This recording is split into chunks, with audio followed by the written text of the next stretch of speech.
Whatever you think of Plato's quest for permanent answers, nobody denies the power of the Republic's most famous story, the Allegory of the Cave.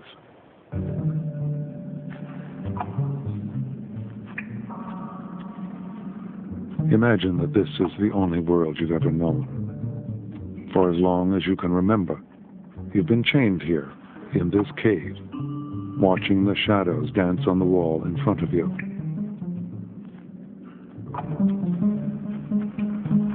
Unable to even turn around, you have no idea that they are merely reflections cast by the outside world. You believe they are all there is to life. This is your reality.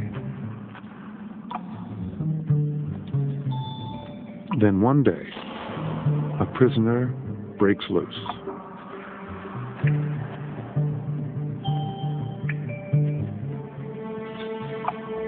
Drawn to the light, he is almost blinded by his first sight of the sun. But little by little, he is able to open his eyes and see the world beyond the cave. We are prisoners right now. We are now in the middle of a cave. Don't think of a dark room in which we are all tied up. This is the cave. The freest moments that we have for Plato are moments of imprisonment, are moments of slavery. We all begin in some sense as prisoners of our culture or our religion or our civilization. We're given answers to the most fundamental questions. What is love? What's a good family? Who is God? Nowadays, the currently fashionable, conventional philosophy that's taught in our schools is something called pragmatism. The idea being that we just simply can't really transcend our own time and culture, that we have to just deal with the world that's given to us.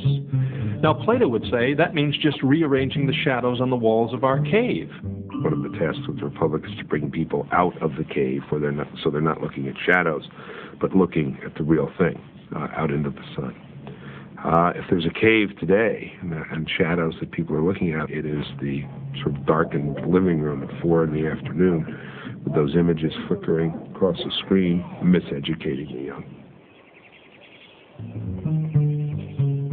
Are his fellow prisoners thrilled to learn that the real world is out there? Not exactly.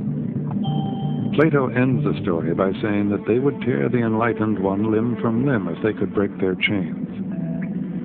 He has challenged everything they believe in. Of course, once you've seen the light, it's hard to go back.